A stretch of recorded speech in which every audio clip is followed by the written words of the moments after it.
Hello बच्चों, I hope आप सब अच्छे होंगे और आपकी पढ़ाई अच्छी चल रही होगी। बच्चों, इस वीडियो में हम देखने जा रहे हैं क्लास 8 के साइंस के चैप्टर साउंड का एनसीईआरटी सॉल्यूशन। चलिए बच्चों, शुरू करते हैं, है ना। आई होप आपने इस चैप्टर के जो वीडियोस हैं वो आपने देख रखे हों। अगर किसी को नहीं पता हम किसके बारे में बात कर रहे हैं, तो इस चैप्टर में लेक्चर 1 में हमने पढ़ा कि हाउ इज साउंड प्रोड्यूस्ड, कैसे साउंड प्रोड्यूस होता है। फिर हमने पढ़ा ह्यूमन में साउंड प्रोडक्शन, कि हम इंसान कैसे साउंड प्रोड्यूस करते हैं। उसके बाद लेक्चर 2 आया हम लोग का, जिसमें हम लोगों ने ईयर के बारे में पढ़ा, ह्यूमन ईयर के बारे में पढ़ा। फिर लेक्चर 3 आया हमारा, जिसमें हमने पढ़ा कि साउंड नीड्स मीडियम, साउंडों को मीडियम की आवश्यकता है चलने के लिए। फिर उसी में हमने ऑक्सीलेशन या वाइब्रेशन के बारे में पढ़ा। फिर उसी में हमने एम्पलीट्यूड, फ्रीक्वेंसी, टाइम पीरियड के बारे में पढ़ा। फिर हमारा लेक्चर 4 आता है कहानी में, लेक्चर 4, जिसमें हमने पढ़ा लाउडनेस ऑफ साउंड के बारे में। फिर आता है लेक्चर 5, जिसमें हमने पढ़ा नॉइज़ के बारे में, और चैप्टर को ख़त्म कर दिया। तो कुल 5 लेक्चर्स में हमारा ये चैप्टर ख़त्म हुआ है। ये इस चैप्टर का 6ठा वीडियो है। आई होप आपको ये चैप्टर समझ में आया हो, उसके बाद आप यहाँ आए हैं देखने के लिए, है ना। चलिए इस चैप्टर का हम लोग सॉल्यूशन शुरू करते हैं, ठीक है। हर क्वेश्चन को अच्छे से समय देंगे हम लोग, और उसको अच्छा समय देंगे। चलिए पहले अपने मन का कोई कलर ले लेते हैं। चलिए पिंक लेते हैं। तो सबसे पहला क्वेश्चन है, ये टिक द करेक्ट है, कि sound can travel through, sound कैसे ट्रैवल कर सकता है, कहां से ट्रैवल कर सकता है। तो ऑप्शन ए है गैसेस ओनली। तो सही बात है, साउंड गैस में ट्रैवल करता है, लेकिन यहां लिखा हुआ है ओनली। तो क्या साउंड केवल गैस में ट्रैवल करता है? तो नहीं भाई साहब, केवल गैस में नहीं करता है। क्या केवल सॉलिड में करता है? तो नहीं। क्या केवल लिक्विड में करता है? नहीं। साउंड सॉलिड, लिक्विड और गैस तीनों में ट्रैवल करता है। उत्तर सही होगा डी। उसके बाद है कि 4 लोग बोल रहे हैं, एक बेबी गर्ल है ना, छोटी बच्ची है ना। ये एकदम वो हमारा जैकी श्रॉफ वाला हो गया, छोटी बच्ची हो क्या। फिर एक बेबी बॉय है ना। फिर विमेन है और मैन। 4 ऑप्शन दिए हुए, और हमने यहां एक ऑर्डर लिख दिया। प्यारे बच्चों, ये ऑर्डर है फ्रीक्वेंसी ऑफ साउंड का, है ना। या फिर और अच्छा लिख दे हम, यहां पे फ्रीक्वेंसी की जगह लिख दे पिच। ये पिच का ऑर्डर है। कोई कहे सर पिच तो क्रिकेट वाला होता है, ये वाला क्या पिच है? तो पिच का मतलब एक तरह से आप समझ सकते हैं आवाज में पतलापन। तो सबसे पहले हम पहले और दूसरे नंबर पे ना रखे हैं बेबी बॉय और बेबी गर्ल को, छोटी बच्ची और छोटा बच्चा।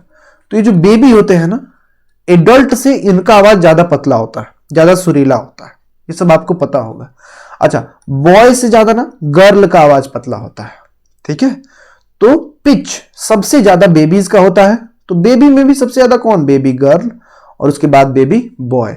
एडल्ट में बात करें तो वीमेन का मैन से ज्यादा होता है फ्रीक्वेंसी, है ना। यानी सबसे कम फ्रीक्वेंसी, सबसे कम पिच किसका होता है? तो हम मैंस का होता है, ठीक है। तो यहां लिखा हुआ ए मैन, तो ये ए मैन सर का है, ठीक है बच्चों। चलिए अगला देखते हैं। अब कुछ ट्रू फॉल्स वाले क्वेश्चंस आ गए हैं। अपना फेवरेट पेन लेते हैं, सतरंगी। पहला है कि sound can not travel in vacuum, sound vacuum में नहीं चल सकता। ये बात सही है कि नहीं है? तो हम जानते हैं कि साउंड को चलने के लिए हमेशा मीडियम की आवश्यकता है। मीडियम में चलेगा, वैक्यूम में नहीं चलेगा। तो बात तो सही है, एकदम सही है, 100% सही है, ट्रू है। फिर अगला है, द नंबर ऑफ ऑक्सीलेशन पर second is called time period. 1 second में कितने ऑक्सीलेशन हुए उसे टाइम पीरियड कहते हैं ना बाबा ना, उसे तो हम लोग फ्रीक्वेंसी कहते हैं, है ना। टाइम पीरियड तो होता है एक ऑक्सीलेशन को करने में कितना समय लगा, उसे टाइम पीरियड कहते हैं ना। 1 सेकेंड में कितना ऑक्सीलेशन हुआ, इसे तो हम लोग फ्रीक्वेंसी कहते हैं। तो अगेन ये जो है ये फॉल्स है, दिस इज फॉल्स, ठीक है। चलिए अब अगला है, if amplitude of vibration is large sound is feeble. अगर किसी वाइब्रेशन में एम्पलीट्यूड ज्यादा होगा तो वो जो साउंड होगी वो कम सुनाई देगी, ऐसा है क्या? नहीं, अरे एम्पलीट्यूड ज्यादा होगा तो लाउडनेस ऑफ साउंड भी ज्यादा होगा, लेकिन ये तो उल्टा कह रहा है कि साउंड फीबल हो जाएगी, है ना। तो एम्पलीट्यूड बढ़ेगा तो साउंड फीबल नहीं होगी, साउंड लाउड होगी, तो ये फॉल्स है, साउंड फीबल नहीं होगी भाई साहब, वो हो जाएगी, लाउड हो जाएगी। अगला देखते हैं, ह्यूमन ईयर्स के लिए ऑडिबल रेंज 20 हर्ट्ज से 20,000 हर्ट्ज है, एकदम सही है ना। हम ह्यूमंस मिनिमम 20 वाइब्रेशन पर सेकंड सुन सकते हैं, है ना। 20 वाइब्रेशन पर सेकंड का मतलब है 20 हर्ट्ज। अगर हम कह दें 20 वाइब्रेशन पर सेकंड, इसी को कहा जा सकता है 20 हर्ट्ज। अरे वाइब्रेशन पर सेकंड को ही तो हर्ट्ज कहते हैं भाई और बहनों, इसी को कहते हैं ना। हाँ, तो हम ह्यूमन एक सेकंड में कम से कम 20 हर्ट्ज सुन सकते हैं और ज्यादा से ज्यादा 20,000 हर्ट्ज सुन सकते हैं। I hope this is clear बच्चों।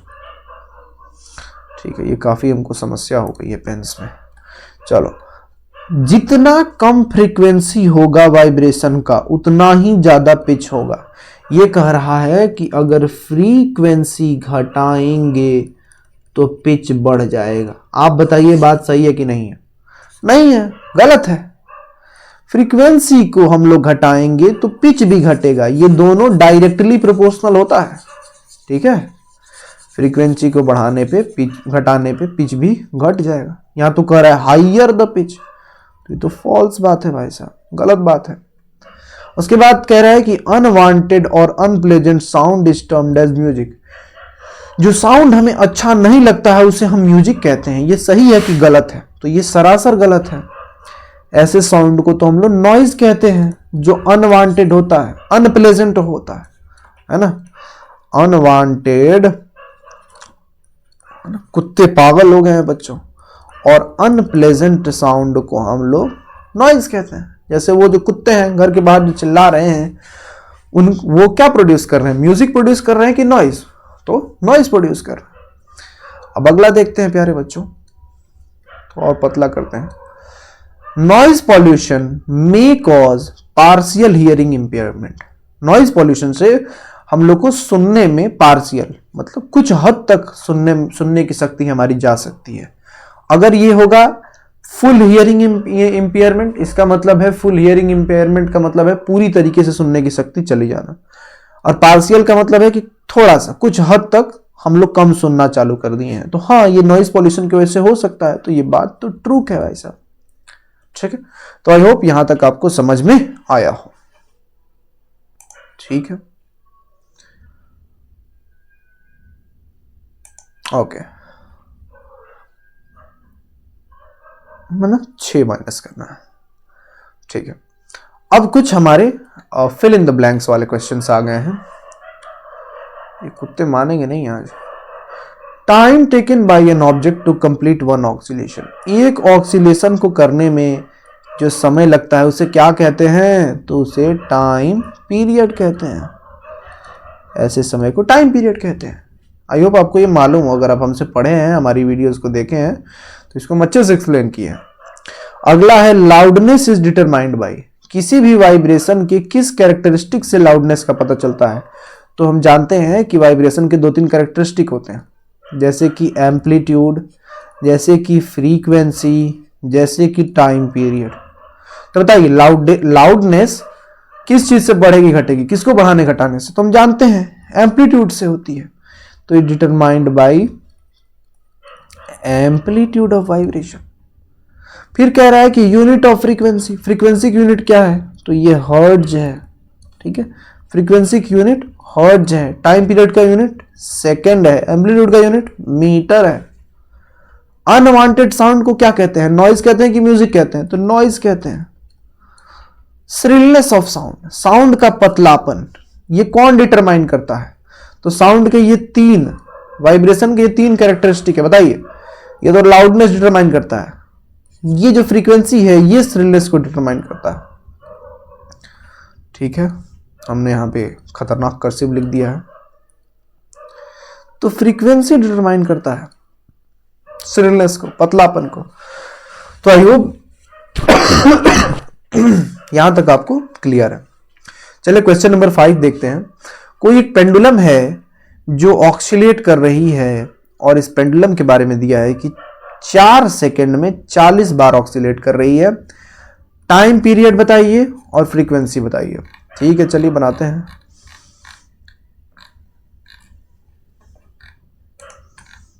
ठीक है, तो this is question number 4। I think ये 4 ही है ना। क्वेश्चन नंबर 5, क्वेश्चन नंबर 5 है बच्चों। So this is question number 5। Question number 5 है। क्वेश्चन नंबर 5 में दे दिया है, पूछ रहा है टाइम पीरियड, 2 चीज पूछ रहा है, और पूछ रहा है फ्रीक्वेंसी, और दिया क्या है? दिया है total number of oscillation. Total number of oscillation दिया है। कितना है भाई साहब? तो 40 है। और टोटल टाइम टेकन कितना दिया है? टोटल टाइम टेकन, तो टोटल टाइम टेकन क्वेश्चन दे दिया है 4 सेकंड। और पूछ क्या रहा है? तो टाइम पीरियड पूछ रहा है। तो आई होप आपको ये मालूम होगा कि टाइम पीरियड का एक फॉर्मूला हम लिखवाए थे, which is total number of oscillation upon total time taken. तो कुल कितना ऑक्सीलेशन का संख्या है मेरे प्यारे बच्चों? तो कुल 40 बार ऑक्सीलेशन हो रहा है। कितना टोटल समय लग रहा है? तो सर 4 सेकंड समय लग रहा है। तो बताइए ना। 1 सेकंड, 1 सेकंड, 1 सेकंड, 1 सेकंड बच्चों। ये हर बार हमसे ये उल्टा लिख दिया जाता है। टाइम पीरियड का फॉर्मूला हमने फिर से उल्टा लिख दिया।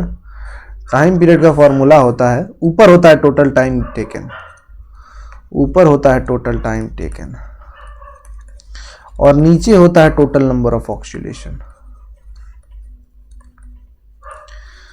Total number of oscillation. ठीक है, चलिए इसको मिटाते हैं। तो ऊपर लिखेंगे टोटल टाइम टेकन, कुल कितना समय लगा, तो कुल 4 सेकंड है। और कुल कितने ऑक्सीलेशंस हैं? तो 40 हैं। तो क्या ये 1/10 हो गया? हाँ।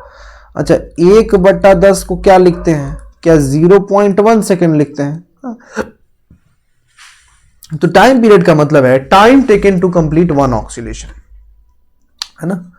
This is what, this is time taken to complete 1 oscillation. एक ऑक्सीलेशन को खत्म करने में कितना समय लगता है? तो यहां एक ऑक्सीलेशन करने में लग रहा है 0.1 सेकंड। लो भाई, कुत्ता पागल ही हो गया, है ना।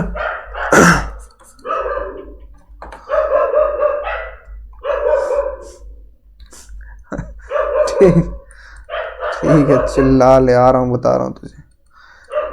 अब पूछ रहा है फ्रीक्वेंसी ऑफ साउंड। अच्छा, फ्रीक्वेंसी को स्मॉल एफ बनाते हैं कभी कभी, कभी कभी इसको न्यू बोलते हैं। फ्रीक्वेंसी का फॉर्मूला होता है 1 अपॉन टाइम पीरियड। ठीक है, टाइम पीरियड कितना दिया हुआ है? 0.1 सेकेंड। ठीक है, अब जब कटाएंगे तो आपका फ्रीक्वेंसी का वैल्यू आ जाएगा 10। ठीक है, और फ्रीक्वेंसी का यूनिट आप जानते हैं होता है hertz.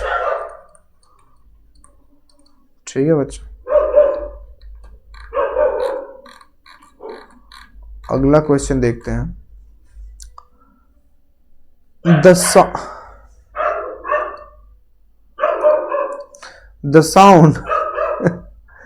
sound produced from a mosquito, है ना, when it vibrates its wing at an average rate of 500 vibration per second। Time period बताइए वाइब्रेशन का। क्वेश्चन में दिया है एक प्यारा सा मस्कीटो है, जैसे ये प्यारा सा कुत्ता है वैसे ही एक प्यारा सा मस्कीटो है ना। हम जानते हैं मस्कीटो जब फ्लाई करता है तो उसके विंग्स ऑक्सीलेट करते हैं, तो उस मस्कीटो के विंग्स ऑक्सीलेट कर रहे हैं।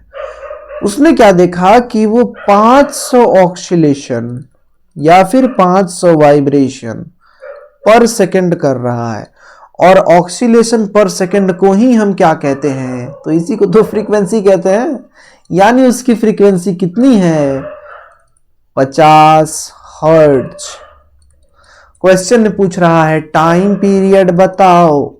अरे भाई साहब, टाइम पीरियड फ्रीक्वेंसी के इनवर्स होता है, यानी 1 अपॉन फ्रीक्वेंसी कर देंगे तो उत्तर आ जाएगा, यानी 1 अपॉन 500 कर देंगे ना तो आपको इसका टाइम पीरियड आ जाएगा। ठीक है, अच्छा इसका यूनिट सेकंड होगा बच्चों, आप इसको अपने से सॉल्व कर लीजिएगा, आपका उत्तर आ जाएगा। चलिए अगला क्वेश्चन 7 नंबर देखते हैं। 7 नंबर कह रहा है कि बताओ प्यारे बच्चों कि कौन सा पार्ट इन सारे इंस्ट्रूमेंट का साउंड को प्रोड्यूस करता है। तो ढोलक में क्या होता है, तो ढोलक में एक खींची हुई मेम्ब्रेन रहती है, स्ट्रेच्ड मेम्ब्रेन। तो ढोलक में सर स्ट्रेच्ड मेम्ब्रेन होती है। हम बोले सितार में क्या होता है, सितार वही जो गिटार का छोटा भाई है, इंडियन भाई गिटार का, उसे सितार कहते हैं। तो सितार में क्या होता है, तो सर उसमें तो स्ट्रेच्ड वायर होता है, एकदम खिंचा हुआ वायर होता है। अच्छा फ्लूट में क्या होता है, तो फ्लूट में एयर कॉलम होते हैं, है ना, हवा के कॉलम्स होते हैं जो प्रोड्यूस करते हैं साउंड को। तो आई होप, एक सेकेंड, ये कौन सा उड़ गया, ये नहीं उड़ाना था। आई होप आपको इसके जो उत्तर हैं वो समझ में आए। अब है डिफरेंस बताइए नॉइज में और म्यूजिक में। Can music become noise sometime, है ना, क्या म्यूजिक भी कभी नॉइज बन सकता है। चलिए क्वेश्चन नंबर 8 को हम लोग सॉल्व करते हैं। ठीक है, लाते हैं क्वेश्चन नंबर 8। तो सबसे पहली बात, डिफरेंस कह रहा है नॉइज में और म्यूजिक में। ठीक है, तो नॉइज क्या होता है, अनवांटेड या फिर अनप्लेजेंट साउंड। अनवांटेड या अनप्लेजेंट साउंड को हम लोग क्या कहते हैं, नॉइज कहते हैं। और ये जो म्यूजिक होता है, दिस इज प्लेजेंट साउंड, है ना, दिस इज प्लेजेंट साउंड।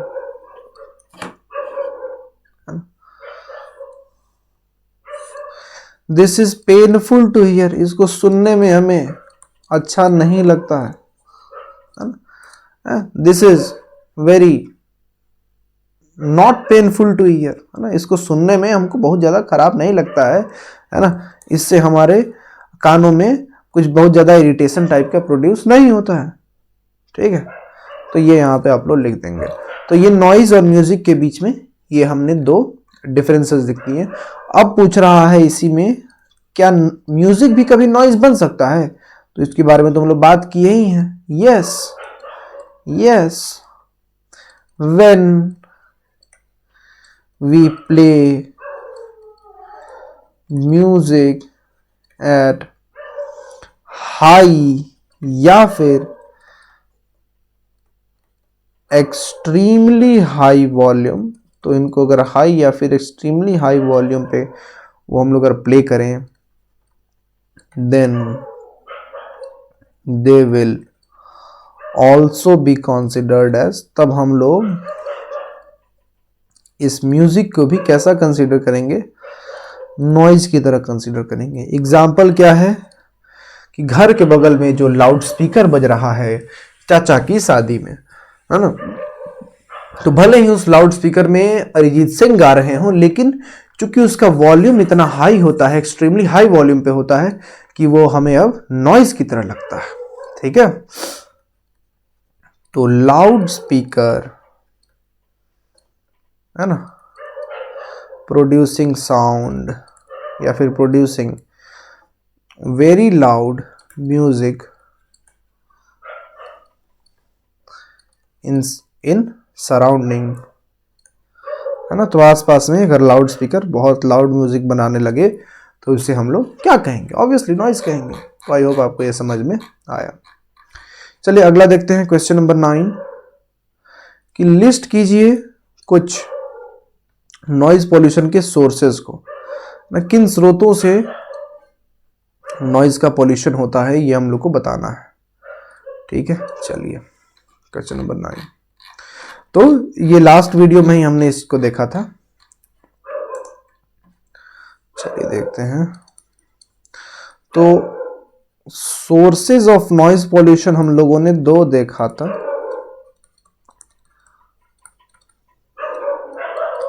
एक तो हमने आउटडोर देखा, जिसमें हमने देखा व्हीकल्स, बहुत सारे व्हीकल्स। फिर हमने देखा,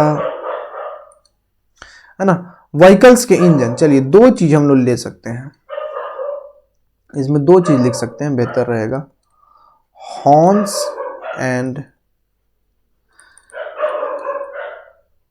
इंजन नॉइज ऑफ व्हीकल। तो ये भी नॉइज प्रोड्यूस करते हैं। अच्छा, उसके बाद लाउड स्पीकर से नॉइज प्रोड्यूस होता है, नॉइज पॉल्यूशन होता है। उसके बाद फैक्ट्रीज या फिर इंडस्ट्रीज से नॉइज प्रोड्यूस होता है ना।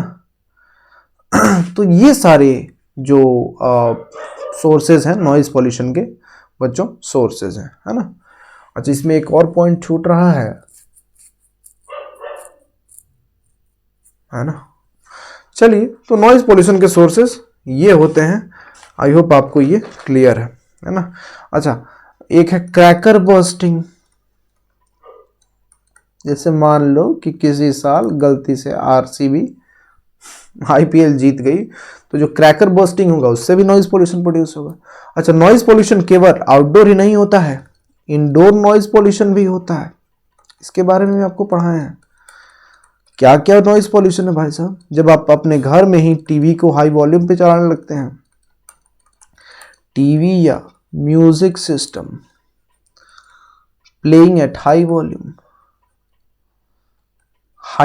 पे टीवी या म्यूजिक सिस्टम को अगर हम लोग चला देते हैं, या फिर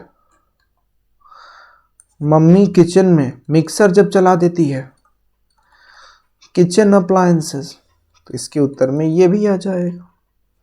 या फिर किसी घर में वो लोहे वाला कूलर होगा, है ना, डेजर्ट कूलर जब चलता है तब भी नॉइज पॉल्यूशन होता है। अच्छा, कुछ लोगों ने देखा होगा जो एसी का जो घर में एक पार्ट होता है, वो नहीं, जो बाहर खिड़कियों या फिर छतों पे रखा रहता है, वो जो हवा को कलेक्ट करता है बाहर से, वो भी नॉइज पॉल्यूशन क्रिएट करता है। उसमें फैन होता है, घड़ घड़ बजते रहता है वो। ठीक है, तो आई होप आपको ये क्वेश्चन नंबर 9 समझ में आया। और इसको देखना चाहते हैं तो जाइए, इस प्लेलिस्ट के वीडियोस में आपको मिल जाएंगे इसके, है ना, सारे वीडियोस। अब आ गया, what way noise pollution is harmful to human. इंसानों को ये कैसे हार्म करता है।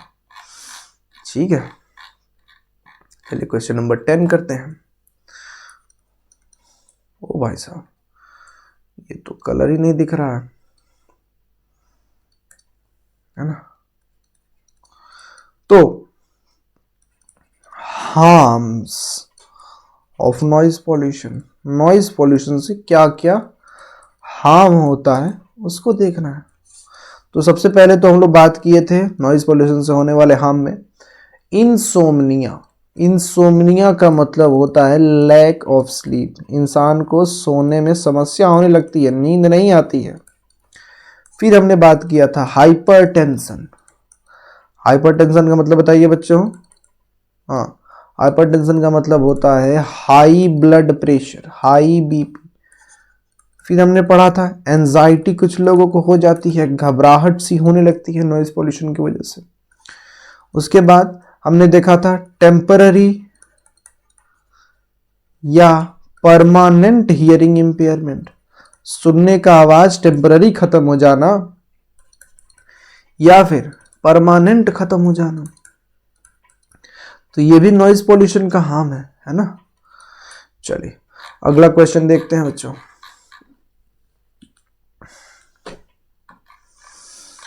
अगला क्वेश्चन 11 दिया है कि आपके पेरेंट्स से घर खरीदने जा रहे हैं, ठीक है। They have been offered one on the road side, उनको एक घर रोड साइड पे दिखाया है और दूसरा घर रोड से 3 लेन दूर दिखाया, आप क्या सजेस्ट करेंगे अपने पेरेंट्स को खरीदने के लिए? आपने आंसर को आप है ना एक्सप्लेन कीजिए। तो चलिए क्वेश्चन नंबर 11 का उत्तर हम लिखते हैं। सो हमारे पास दो ऑप्शन है, एक तो है हाउस नियर रोड साइड, एकदम रोड के जस्ट बगल में हाउस है, और एक है house 3 lens away from road side, road से 3 लेन दूर। तो जो रोड साइड के पास हाउस होगा ना बच्चों, उससे उस हाउस में जो रोड का जो ट्रैफिक का आवाज है, गाड़ियों का टै टै पौ पौ, तो वो सुनाई देगा। और ऑब्वियसली वो एक नॉइज पॉल्यूशन है, और हम नॉइज पॉल्यूशन के हार्म को भी ऊपर देखे हैं, insomnia, hypertension, anxiety, hearing impairment, तो ये सब हो सकता है। तो हम लिखेंगे noise house near road side is very exposed to noise pollution. तो ये नॉइज पॉल्यूशन से बड़ा ही एक्सपोज्ड रहेगा, है ना, ड्यू टू विच, जिसके वजह से फैमिली मेंबर्स को कुछ हार्म्स हो सकते हैं। Family members can face situations of insomnia, है ना, हाइपरटेंशन, है ना, एंजाइटी, etc। तो वो पास होने की वजह से फैमिली मेंबर्स और मुझे, है ना, इंसोम्निया हो सकता है, हाइपरटेंशन हो सकता है, एंजाइटी हो सकती है, इसलिए, है ना। तो ये तो हमने बात कर लिया किसका, तो ये हमने बात कर लिया हमारे रोड के पास वाले घर का। चलिए बात करते हैं रोड से 3 लेन दूर। तो house 3 lens away from road, है ना, अवे छूट गया है, house 3 lane away from road side, road side से 3 लेन दूर, 3 गली दूर, विल हैव वेरी लेस या फिर वेरी नेग्लिजिबल, ट्रैफिक नॉइज। तो वहां तक ट्रैफिक का जो नॉइज है ना बहुत कम जाएगा, है ना, ड्यू टू विच, जिसके वजह से it would be a peaceful place to live at, जिसकी वजह से वो रहने के लिए एक शांत वातावरण रहेगा। और ऑब्वियस है हम लोग अगर घर बनाना होगा तो चुनेंगे ऐसे ही जगह को। ठीक है, आई होप क्वेश्चन नंबर 11 आपको समझ में आया हो। चलिए क्वेश्चन नंबर 12 देखते हैं। लैरिंग्स को स्केच करना है, लैरिंग्स को बनाना है और इसके फंक्शन को अपने शब्दों में बताना है। तो प्यारे बच्चों, आपको याद होगा हमने इसका फोटो अपने वीडियो में बनवाया है, ये पहले वीडियो में ही पढ़ा है, पहले लेक्चर में ही पढ़ा है। आप जाके इसका पहला लेक्चर देख सकते हैं अगर आपको इसको और डिटेल में जानना है, हालांकि हम यहाँ थोड़ा सा भी बना दे रहे हैं। ठीक है,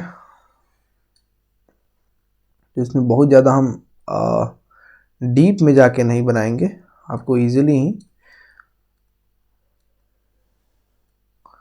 ठीक है, तो ये हमारा नेजल कैविटी है, ये बकल कैविटी है ना, एक सेकंड, ये फेरिंग्स है ना, ये फेरिंग्स यहाँ तक आता है फेरिंग्स, उसके बाद यहाँ से फूड पाइप निकल जाती है और ये विंड पाइप चल जाती है। हम जानते हैं यहाँ पे एक एपिग्लॉटिस होता है, दिस इज कॉल्ड एपिग्लॉटिस। ठीक है, ये ब्लू वाला। और अब हमारा आता है लैरिंग्स या फिर साउंड बॉक्स। तो यहाँ पे हमारा होता है लैरिंग्स। अच्छा, इसके बाद ये ट्रेकिया बन जाता है आगे जाके। तो अगर हम फटाफट इन लोग को नाम देना शुरू करें, so this is nasal cavity या फिर nasal passage, this is buccal cavity. ठीक है, ये क्या है, ये फेरिंग्स है। ठीक है, ये ब्लू वाला छोटू क्या है, तो ये मेरा लैपटॉप पागल हो गया फिर से, है ना। चलिए ये क्या है, तो ये फूड पाइप है, ठीक है। और ये क्या है, तो दिस इज आवर लैरिंग्स या फिर this is our voice box. Voice box का काम क्या होता है, वॉइस को प्रोड्यूस करना, है ना। इस वॉइस बॉक्स के अंदर वोकल कॉर्ड्स होते हैं जिनका काम होता है वॉइस को प्रोड्यूस करना। आप इस वीडियो को जाके देखेंगे, इसमें आपको काफ़ी सारी चीज़ें जानने को मिलेंगी। ये पहला लेक्चर में है बच्चों, ठीक है। चलिए अगले क्वेश्चन को देखते हैं, क्वेश्चन नंबर 13। क्वेश्चन नंबर 13 काफ़ी ही स्वीट सा क्वेश्चन है, which is lightning and thunder take place in the sky at the same time, है ना। एक ही समय पे गरजता भी है और चमकता भी है। थंडर मतलब गरजना और लाइटनिंग मतलब चमकना, थंडर मतलब गरजना, है ना, और लाइटनिंग मतलब चमकना। तो चमकना प्लस गरजना हैपेंस एट सेम टाइम, ये दोनों एक समय पे होता है। लाइटनिंग इज सीन अर्लियर, हम लोग चमकना पहले देख लेते हैं और गरजना बाद में सुनते हैं। आप बताओ क्यों, ठीक है। तो हालांकि इसका भी उत्तर हम लोग बात किए हुए हैं अपने दूसरे या तीसरे लेक्चर में, इसके बारे में हम लोग बात किए हैं, है ना। चलो फिर से बात कर लेते हैं। क्वेश्चन नंबर 13,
चलो बच्चों इसका उत्तर क्या होगा कि भले ही लाइटनिंग और थंडर एक ही समय पे हो, लेकिन हम लाइटनिंग को पहले क्यों देखते हैं और थंडर को बाद में क्यों सुनते हैं। इसके पीछे का कारण है कि जब चमकता है तो चमकने में लाइट प्रोड्यूस होती है और लाइट का स्पीड बहुत तेज होता है। लाइट 1 सेकंड में 3 लाख किलोमीटर की दूरी तय कर लेता है, लेकिन अगर वहीं हम बात करें तो साउंड 1 सेकंड में मात्र 0.3 किलोमीटर यानी 300 मीटर के करीब डिस्टेंस को कवर कर पाता है। तो सोचिए, एक चीज ऐसा है जो 1 सेकंड में 3 लाख किलोमीटर चला जा रहा है, जो कि है लाइट, और एक है साउंड जो 1 सेकंड में मात्र 300 मीटर जा रहा है। तो लाइट हमारे, मान लो कि लाइट और साउंड दोनों एक ही जगह से चली, है ना। सपोज कीजिए ये धरती है और ये क्यूट से बबुआ आप है, और मान लीजिए यहाँ पे क्लाउड है ना, ये सब क्लाउड्स हैं। तो यहां मान लो लाइटनिंग हुई, चलो लाइटनिंग बना देते हैं, ठीक है बच्चों। तो ओहो खतरनाक, तो यहां मान लो लाइटनिंग हुई, तो यहां से लाइट भी निकली और इसी जगह से साउंड भी निकला। लेकिन लाइट के साथ क्या है कि ये 1 सेकंड में 3 लाख किलोमीटर चल जाएगी। 1 सेकंड में ये 3 लाख किलोमीटर चलेगी। और साउंड के साथ क्या है भाई साहब कि यह 1 सेकंड में मात्र 300 मीटर चलेगी। तो साउंड मान लो यहीं तक पहुंची है, तब तक लाइट हमारे कानों तक पहुंच जाता है, क्योंकि इसका स्पीड लाइट का साउंड से बहुत ज़्यादा होता है। Speed of light is very very much than speed of sound. ठीक है, तो आई होप आपको ये पूरा जो एक्सरसाइज है उसका सॉल्यूशन पसंद आया हो और आपको समझ में आया हो, है ना। पसंद आने जैसा तो कोई बात नहीं है, आपको समझ में आया हो। समझ में आया हो तो वीडियो को लाइक करें और चैनल को सब्सक्राइब करें। चलिए, थैंक यू।